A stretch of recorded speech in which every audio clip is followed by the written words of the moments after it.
Hello students, welcome to the video lecture series on electrical installation maintenance and testing.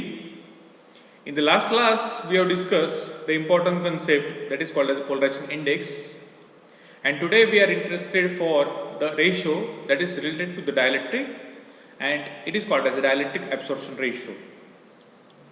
So the dielectric absorption ratio, or you can say the dielectric absorption, is the name given to the effect by which a capacitor that has been charged for a long time and discharges only incompletely when briefly discharged.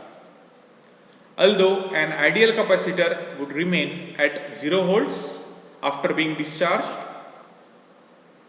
the real capacitors will develop a small voltage from time delayed dipole charging, a phenomenon that is also called the dielectric relaxation shortage, or it is also called as the battery action. For some dielectrics, such as many polymer films, the resulting voltage may be less than 1 to 2% of the original voltage, but it can be as much as 15% for electrolytic capacitors.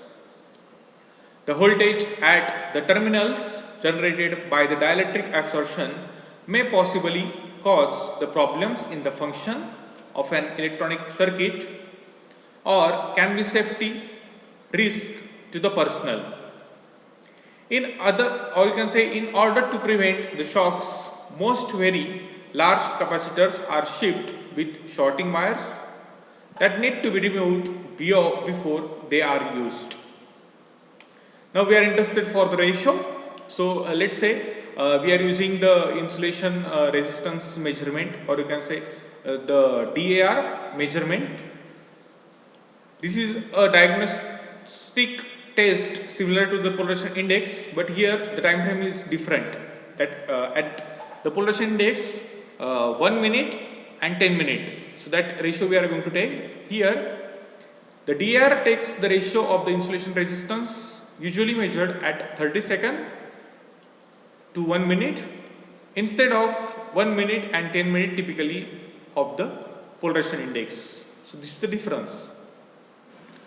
The dielectric absorption ratio measurements are useful for the instance when the Pi is 2 or less even for new objects under the test. In such cases, a minimum DAR value of 125 is required. So this is under the category of good category. Now the dielectric absorption ratio has a formula: insulation resistance value at 30 seconds to 1 minute after starting the measurement divided by insulation resistance value at 15 minutes corresponding to 30 seconds and 30 seconds corresponding to 1 minute after starting measurement. And if this value lies in the range of 1.4 or more, so the dielectric is the best, obviously. Because it is near to 2, and if this value lies in the range of 1.0 to 1.25, it is good also. So we can use that dielectric over a period of time. But there is a difficulty, or there is a problem if this value comes less than 0. That is called as a bad. So again, this has a no unit because this is the quantity of this is a ratio of two quantities, equal quantities. So we are not using the unit for this. I hope you understood the dielectric absorption ratio. In the next class, we will discuss the third B, that is called as the concept of condition monitoring for the electrical equipments. Thank you. God bless you all.